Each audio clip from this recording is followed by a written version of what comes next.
बांग्लादेश ने 2-0 से पाकिस्तान को हरा दिया है। गए मेहमान बन के, मेहमानों ने कपड़े फाड़ दिए, अंडरवेयर उतारी, पूरे बल्ले डाल दिए इनके। बचा क्या है? खेलेंगे किस मुंह से? आज तो सलाम करने का दिल भी नहीं कर रहा। इतनी बेइज्जती करवाई है, कसम से इतनी बेइज्जती करवाई है।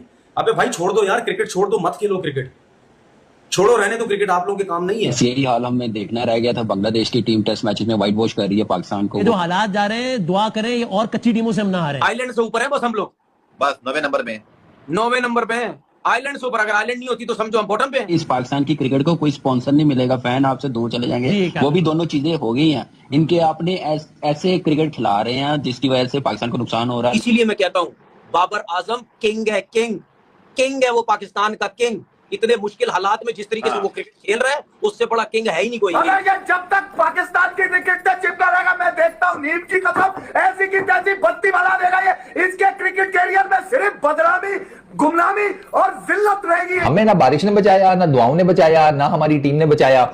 बासित भाई वो 2 मैचेस में हमें पेल पूल के निकल गए हैं, सीरीज ले गए। इस तरह सुपरस्टार हार रहे हैं तो बाबर आजम से मुतल्लिक ये भी खबर आ रही है कि वो इस्तीफा देने की सोच रहे हैं या उनसे इस्तीफा लिया जा रहा है। अभी तो नौजवान है, 2015 में तो वो क्रिकेट में आए। मैं लानत देता हूं जमानों में जिन्होंने इन घंटे के चप्पेरातियों को पाकिस्तान के साथ में लाद कर रखा, कमीशन किंग बैग लेके रखा। अबे लानत है तुम लोगों पे, अब भी इनको बाप बना के चूस और लटक लो। हमने एक तो बांग्लादेश को लाइटली लिया और फिर हमारी बैटिंग हमेशा से वल्नरेबल है, भरोसे पे चलती है, तुक्के पे चलती है। अब हालात ये आ गए हैं कि दूसरी टीम के बॉलर्स हमारे नंबर 1 बैटर को आउट करके सेलिब्रेट भी नहीं करते।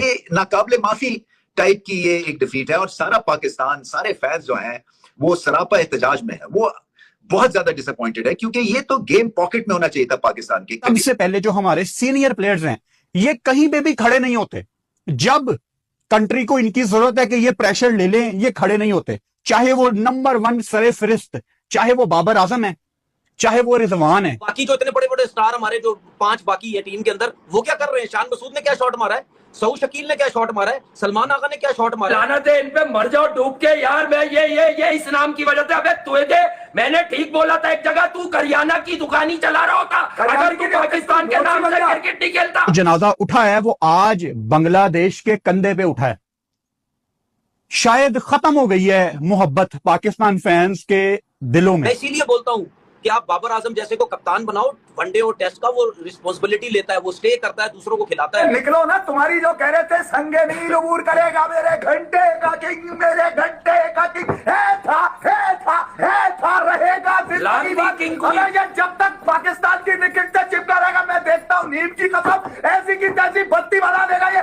इसके क्रिकेट कैरियर में सिर्फ बदनामी, गुमनामी और जिल्लत रहेगी। याद रखिए, बता रहा हूँ मैं, घंटे का नाजायज इंपोर्टेड अजहर महमूद निकला तुम्हारी ऐसी की लंदन में सेट करके ले आता किचन में। मतलब ये खान अब कप्तान है बाबर वर्ल्ड क्लास है। ये कंजर बेगैरत है, बेगैरत। ये नाजायज क्रिकेट की पैदाइश है जो 2% की जिल्लत आमेज नाम लेके जिंदा है पाकिस्तान की क्रिकेट के ऊपर। जो मुर्दार टांगे है, जिसको आज भी शान डिफेंड करते नजर आए, जिनके बल्ले में नहीं जिनकी लल्लों में जाना है, ऐसी की तैसी कोई कह रहा है कि उसने ये नहीं किया, पॉजिटिव घंटा निकल कर आया, पॉजिटिव सुहारा तुम्हारे सिर्फ पीछे दिया जाता है, जिसकी वजह से तुम खेल रहे हो। और तुम्हारी कोई 2% की जाली औकात करती, शायद 2% बांग्लादेश का बहुत ज्यादा हो, मगर ये उससे भी चला गया वो भी। मतलब इससे बड़ी लानत क्या होगी कि बांग्लादेश ने इतने रिकॉर्ड बना दिए कि उनकी शायद टीम जब बनी थी जब कोई रिकॉर्ड नहीं बना होगा दुनिया में। आज पाकिस्तान के मतलब पाकिस्तान में उन्होंने जिस अंदाज से पाकिस्तान की क्रिकेट को ताबूत में कील नहीं ऐसी जगह दोबारा निकलने की यूएसए को भुलवा दिया उन्होंने। यूएसए, एरन जोन्स भी, मुनान पटेल भी सब भुलवा दिया उन्होंने। कहा हमें अब हम तो तारीख रकम करते हैं, जिल्लत के लफ्जों में तारीफ करते हैं। ऐसा ही है। इनके पास ना मुंह छुपाने को ना मुंह दिखाने को, बल्कि कुछ है ही नहीं इनके। आपका हेड कोच ड्रेसिंग रूम में खामोशी से बैठा हुआ है, साथ में उसके बैटिंग कोच बैठे हुए, जिनकी 4-4 नौकरियां लेके बैठे हुए हैं। वो क्या कर रहे हैं वहां पे? आपका उमर गुल बॉलिंग कोच है, वो बेचारा जो है वो ग्राउंड के चक्कर लगाई जा रहा है। कभी बाउंड्री पे जाके किसी को कह रहा है क्या बॉलिंग कर रहे हो, कभी वो बेचारा डगआउट में बैठे सर हिला रहा है क्या बॉलिंग हो रही है, 9 बॉलों पे 9 बॉल आपके लड़के किए जा रहे हैं। तो भाई मतलब यानी कोई कुछ तो करो ना यार, कोई ऐसी क्रिकेट तो खेलो। अब हर टाइम अब ऐसा ही होगा, ये मेरी बात लिख लो। चाहे आप व्हाइट बॉल क्रिकेट खेले बांग्लादेश के अगेंस्ट, चाहे रेड बॉल क्रिकेट खेलें, आपका यही हाल होना है। आप डरे भी होंगे बांग्लादेश के खिलाफ। अगर कोई टीम डिफीट को खींच सकती है जॉज ऑफ विक्ट्री से, वो पाकिस्तान टीम है और बन गई ऐसी रेपुटेशन। ये पहली दफा नहीं हुआ है कि 5th day of test cricket में पाकिस्तान जो है उसके तितर बितर हो गई, पड़खच्चे उड़ गए।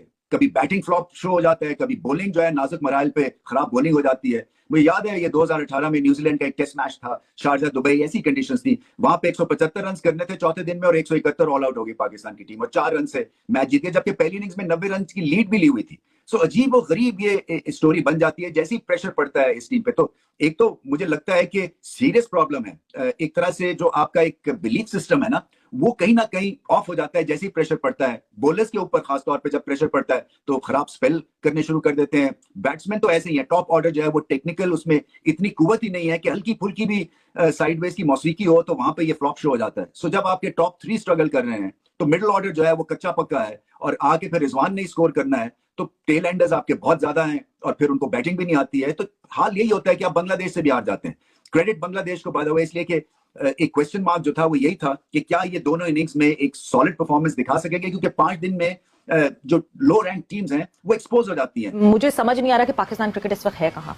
उन्होंने बताया कि हमारे जो ये लेग स्पिनर हैं अबरार, वो ही does not want to play test. हम मिन्नतें करके लड़कों को जो है वो अपनी टेस्ट टीम में खिला रहे हैं। इतना आसान था जिस वक्त आप खेलते थे पाकिस्तान को रिप्रेजेंट करना? देखिए, आपने एक बात की है कि शुरू में कि you need to destroy to rebuild. Yes. तो पाकिस्तान क्रिकेट बोर्ड क्या कर रहा है, जो मैं देख रहा हूँ पिछले 10 साल से, they are trying to destroy for more destruction. Rebuild के लिए नहीं बल्कि और डिस्ट्रक्शन के लिए और डिस्ट्रॉय करता जा रहा। और देखिए जिस तरह की म्यूजिकल चेयर यहाँ पे चल रही थी ना पिछले 10-12 साल से उसका से एंड रिजल्ट यही निकलना था। या तो एक सिस्टम आपका चल रहा हो ना जिस पर कोई भी चेयरमैन आए तो वो आकर फिक्स हो जाए, सिस्टम से छेड़छाड़ ना करे, मगर जो भी आता है सिस्टम को तबाह करना, बर्बाद करना, अपनी नई टीम लेकर आना, इससे छेड़खानी करना, वो अपना बिल्कुल फर्ज समझता है। और एक और आपने बात की है कि सिर्फ अबरार नहीं, कोई भी टेस्ट क्रिकेट नहीं खेलना चाहता इनमें से किसी की फिटनेस नहीं है। ना आपके बैट्समैन खेलना चाहते हैं, ना उनका एटीट्यूड है, ना उनको गेम अवेयरनेस है, ना आपके बॉलर खेलना चाहते हैं। एक सेशन के आपके बॉलर कैटेगरी ए में सब रहना चाहते हैं, मगर तीनों फॉर्मेट ये सबसे इंपॉर्टेंट चीज ये है कि देखिए ये पाकिस्तान क्रिकेट बोर्ड का जो थिंक टैंक है उसका काम है कि आपने एक फॉर्मेट के प्लेयर्स को 3 फॉर्मेट के कॉन्ट्रैक्ट किस तरह दिए हुए हैं। देखे ना कि आपको ठीक है, आप तीसरा हाईएस्ट कंट्री है, जो कि हाईएस्ट पेड कंट्री है, जिसको आईसीसी फंडिंग करती है, 4th टॉप हाईएस्ट कंट्री, और इसको एक बड़ा करोड़ों डॉलर आईसीसी इन्वेस्ट कर रही है पाकिस्तान के ऊपर। तो आपने ये तमाशा लगाया हुआ है कि जो एक फॉर्मेट नहीं खेल सकते उनको आपने 3 फॉर्मेट के कॉन्ट्रैक्ट और उन पे करोड़ों रुपए आप जाया कर रहे हैं और उसका एंड रिजल्ट आपके सामने आ गया। फिर जो आपने नाप से देखिए, नाप जो आपकी मैनेजमेंट है, नाप से पिच रीड होती है, नाप से टीम सिलेक्शन सही होती है, ना आपके पास स्पिनर्स हैं, ना आपके पास बॉलर्स की रिप्लेसमेंट है। फिर उसके बाद आप टेस्ट मैच आ जाते हैं, आप बड़े स्ट्रेंज अजीबोगरीब बयान देते हैं। आपकी इसी प्रोग्राम में ये जो पहला टेस्ट उसके शुरू होने से एक दिन पहले हमने पिच की एक टोटल आपको डिटेल बता दी थी कि ये पिच इस तरह खेलेगी, इस तरह बिहेव करेगी, इस तरह 5 दिन इसका बिहेवियर होगा। और यहाँ बैठे हुए यानी ग्राउंड रियलिटी हमने नहीं देखी और उसके बावजूद क्योंकि एक्सपीरियंस था हमने सारा कुछ बता दिया और उसी तरीके से उसने बिहेव किया और इनकी मेंटालिटी